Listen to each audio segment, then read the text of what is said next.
Hello everyone.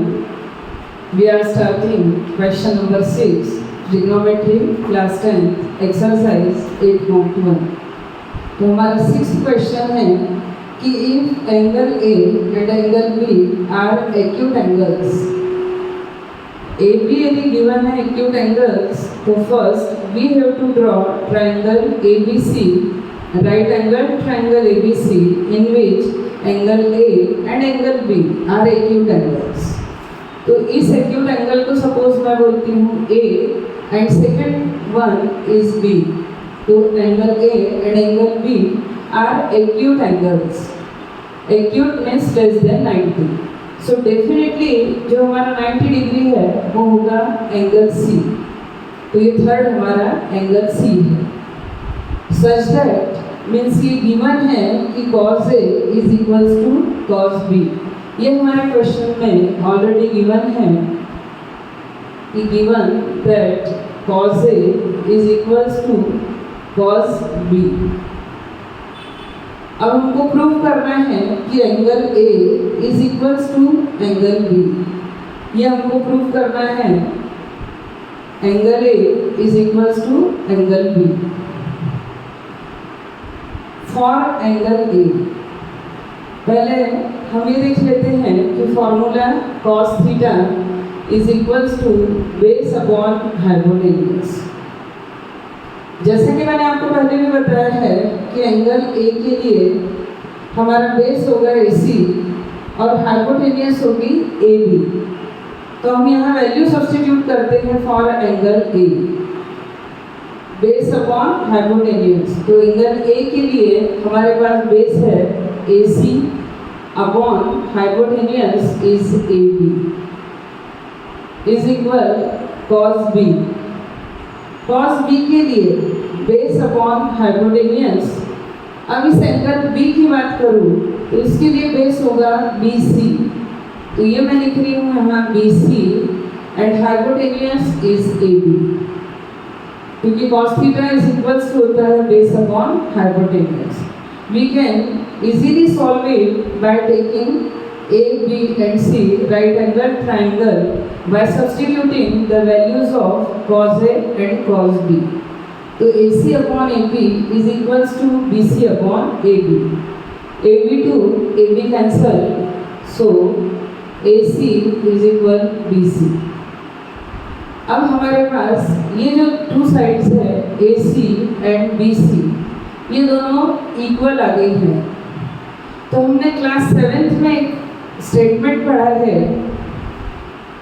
कि angles opposite to the equal sides are equal. और यदि इसको और इजी वे में हम ये बोले कि किसी ट्रायंगल में यदि टू साइड्स इक्वल है तो उनके अपोजिट एंगल्स इक्वल होते हैं। जैसे ये BC साइड है तो इसका अपोजिट एंगल होगा A। यदि ये AC साइड है तो इसका अपोजिट एंगल होगा B। तो हमारे पास अब साइड्स इक्वल है तो AC इसका अपोजिट एंगल है हमारे पास एंगल B एंड BC तो इसका अपोजिट एंगल है एंगल A। रीजन हमारे पास होगा angles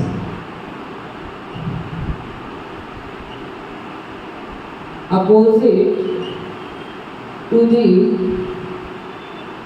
equal sides are equal in an isosceles triangle. Isosceles triangle means कि a triangle in which two sides are equal. यदि ये किसी ट्रायंगल में टू साइड्स इक्वल है इट मीन्स वो आइसोसेलेस ट्रायंगल ही है। और इसके लिए रूल होगा कि angles opposite to the equal sides are equal. यदि टू साइड्स इक्वल है तो उनके अपोजिट एंगल्स भी इक्वल होते हैं। और हमारे क्वेश्चन में हमको प्रूव ही ये करना था कि angle A is equals to angle B। Angle A is equal angle B, hence prove. जो हमको सॉल्व करना था तो ये बहुत ही इजी वे में क्वेश्चन नंबर 6 हमने सॉल्व कर लिया। तो हमें टू ट्रायंगल्स की कोई ज़रूरत नहीं है क्योंकि एक ट्रायंगल में दो एक्यूट एंगल्स तो होते ही है, इसीलिए हमने एक ही ट्रायंगल लिया। कि angle A and angle B are acute angles, it means angle C is 90 degree. So in triangle ABC, in right angled triangle ABC, right angled at C, यहाँ हमारे पास कंडीशन क्या हुई? right angled at C. तो C पे 90 degree, उस condition में हमारे पास cos A और cos B, यहाँ दोनों कि भाई एक्यूट एंगल यहाँ A था और यहाँ B, इसलिए दोनों की वैल्यू डिफरेंट आएगी, भले ही फॉर्मूला सेम क्यों ना हो। cos theta is equal base upon hypotenuse, but angle A के लिए बेस है AC और एंगल B के लिए बेस है BC, इसलिए हमारे पास AC upon AB is equals to BC upon AB। AB to AB cancel, AC is equal BC. If two sides are equal in a triangle, it means it is an isosceles triangle and angles opposite to the equal sides are equal. So angle A is equals to angle B, जो कि हमको prove करना था। Hope करती हूँ कि बहुत ही easy way में मैंने ये क्वेश्चन आपको बताया है और आपको 100% समझ में आया होगा। और नेक्स्ट क्वेश्चन के लिए मिलते हैं अगले वीडियो में। बाय।